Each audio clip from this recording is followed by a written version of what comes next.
Matthew and Jules, thanks for chatting with me. It is 10 a.m. over there for you, 8 o'clock here in New York. But we're very used to this because we are always chatting in your morning and my evening. This is the way of an Australian New York friendship. So thanks for coming in on your morning. And this will be video session 1 of a 6, maybe 7-part series where we get to know everything about Mathew and Jules from Fannys Bay in Tasmania. So it's a pleasure. Thank you.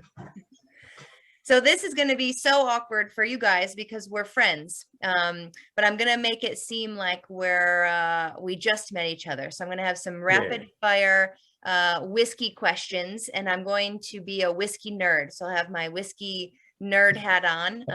I know you both enjoy that, and we'll get right into it. But first, we'll talk about where you're located, how you got started. I guess we'll hear your origin story.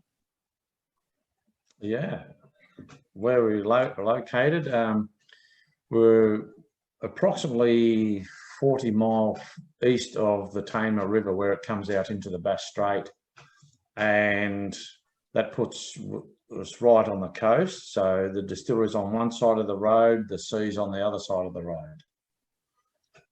Yes. Yeah, so we get a lot of rough weather. Well, and this is also where you live, is it not? That's it, yes. So we live where the distillery is. Yes. I couldn't ask for anything better, really.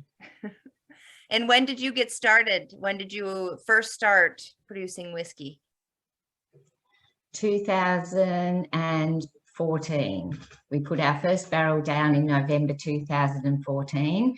It took us probably 12 months to get all set up and the licenses. We were lucky that we could do it in our backyard, and yeah, then Mathew put everything together himself. No. A lot of it, we'll actually be asking you about that later. And sorry. No, that's good.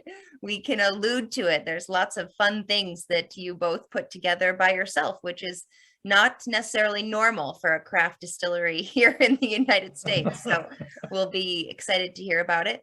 And when you first opened, do you know how many distilleries were producing whiskey in Tasmania then? Was it less than 10, right?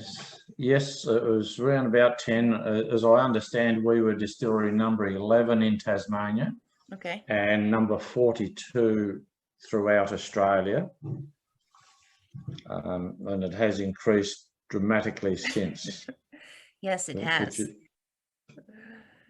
That might be a different video session of what in the world is going on in Tasmania. We'll leave that for another time. And I know that just in case anyone needs to do a quick Google Maps check as well, Tasmania, I call it in between New Zealand and mainland Australia. So if everyone needs to do a quick, you'd be surprised how many people are not exactly sure where the island of Tasmania is. It is not Tanzania, it is Tasmania, and it's part of Australia. That's it, hidden away. Yes. And so you're both from Tasmania, correct? Yes, that's correct. Yes, yes. And I know that you've been up in your area for quite some time as well, right? You've been in the Launceston area for a while. Yes, most of our life actually. Yes, and then we moved from Launceston to the coast, more closer to the coast. Mm-hmm. I think that was because we 16 years ago it was. Yeah, our sailing background. We love the water, we love the ocean, and the coastal life, I think, as well. Yeah. Mm. And my younger life, surfing, which doesn't happen now, but I watch. Yes, well, that's still one of the first things I remember seeing when I walked into your rick house, into your warehouse, your maturation storeroom. There was the surfboard just in case you needed a break from whiskey production. That's it. At least I could carry it out into the wave. I don't know that I could actually surf now. Jules is a good swimmer from what I remember, so she'll come out and get you. That's basically it.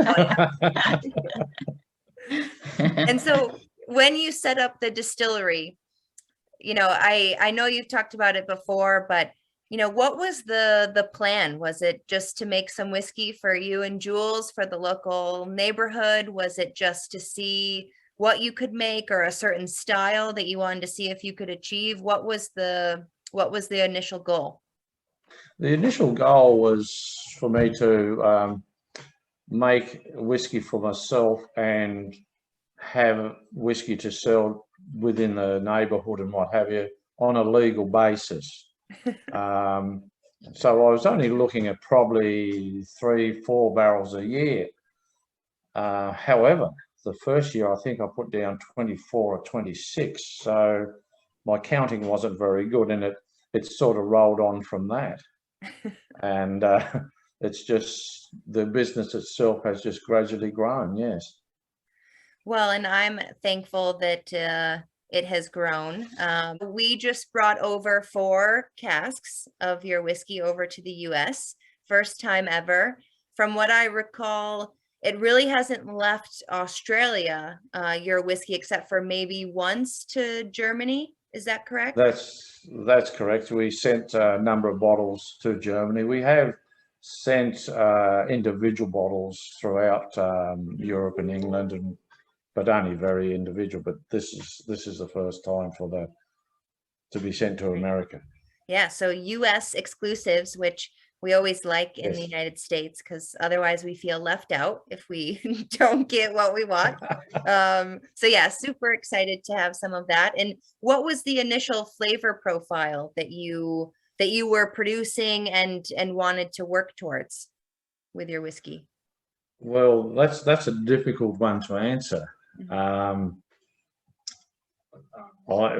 Because I use barley, Tasmanian barley, and barley from various parts of the world, as in Scotland, New Zealand. We're using barley from New Zealand at the moment, from the South Island, and also from New South Wales and Victoria in Australia, which changes the profile to an extent, and depending on what barrels we're actually putting it in.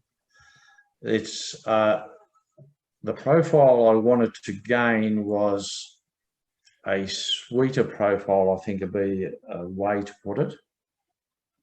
Not such a dry profile. Does that make sense? Yeah.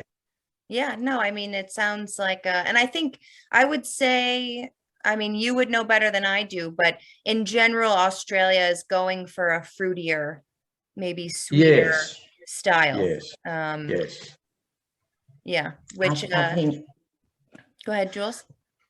I thought perhaps the younger and the female market that are starting to drink more whiskey and enjoy it, perhaps like that sort of style, and that I think we were aiming for a younger market.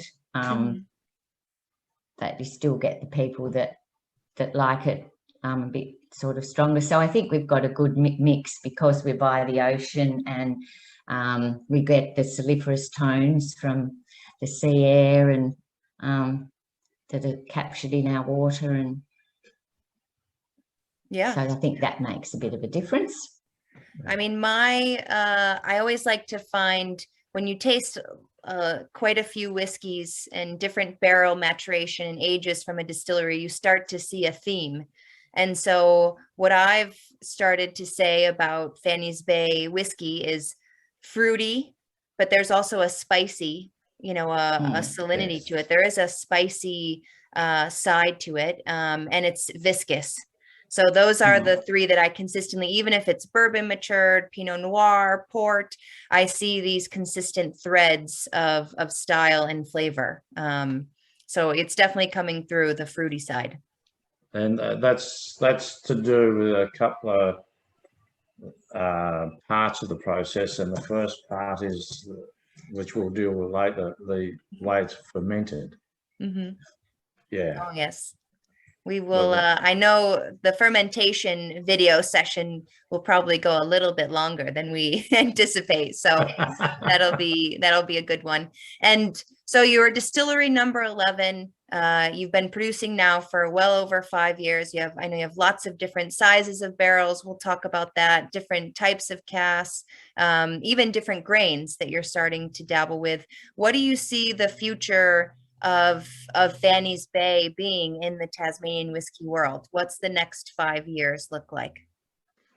We'd like to remain at this size, so that it gives us the opportunity to not so much experiment, but move into, as we're doing now, different grains and barrels. As I do the barrels, the charring and toasting and what have you, which